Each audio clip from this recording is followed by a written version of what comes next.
BCS গাণিতিক যুক্তি প্রশ্ন 18 √2 ডিভাইডেড বাই √6 প্লাস 2 সমান ক √3 প্লাস √2 খ 8 মাইনাস √2 গ √3 মাইনাস √2 ঘ √3 প্লাস 2। সূত্র 27তম বিসিএস।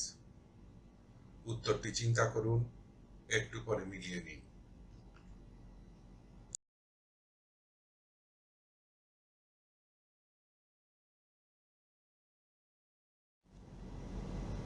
সঠিক উত্তর গ √3 minus √2।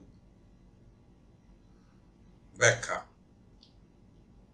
√2 divided by √6 plus 2।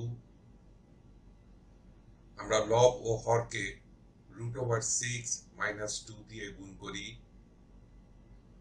Equal to √2 into within bracket √6 minus 2 divided by √6 plus 2 into √6 minus 2 within bracket.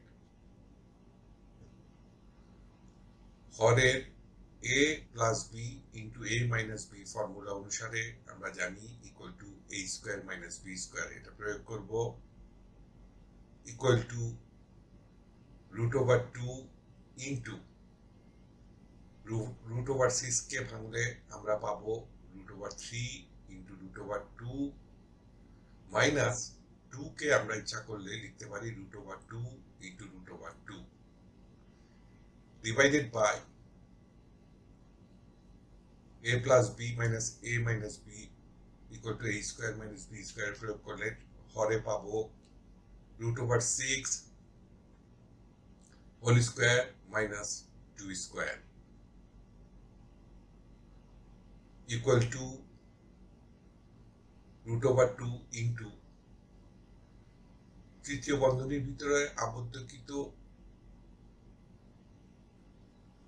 সংখ্যা থেকে √2 কমন নিলে আমরা পাবো √2 within bracket √3 minus √2 divided by হরে √6 স্কোয়ার এর জন্য পাবো 6 মাইনাস 2 স্কোয়ার সমান পাবো 4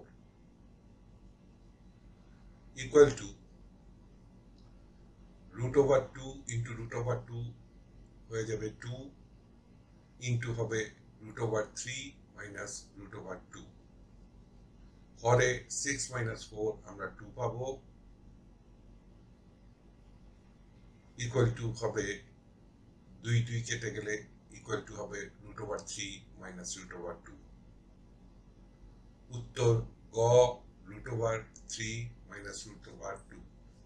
এটা একটু ট্রিকি আছে, আপনাকে একটু ভালোভাবে দেখে নেবেন এটা, কারণ এটা বিভিন্নভাবে সমাধান করা গেলেও খুব অন্যভাবে প্রশ্ন প্রদত্ত উত্তরের সাথে মিলবে না। তাই প্রশ্ন প্রদত্ত উত্তরের সাথে মিল রাখার জন্য প্রশ্ন প্রদত্ত উত্তরগুলোকে একটু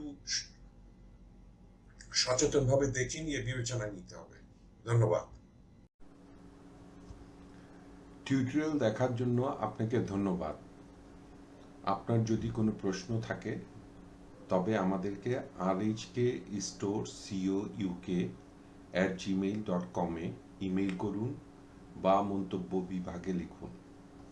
আমাদেরকে অনুপ্রাণিত করার জন্য সাবস্ক্রাইব করুন, থামস আপ দিন বা লাইক দিন, আপনার বন্ধুদের সাথে শেয়ার করুন এবং নতুন টিউটোরিয়াল পেতে বেল আইকন টিপতে ভুলবেন না।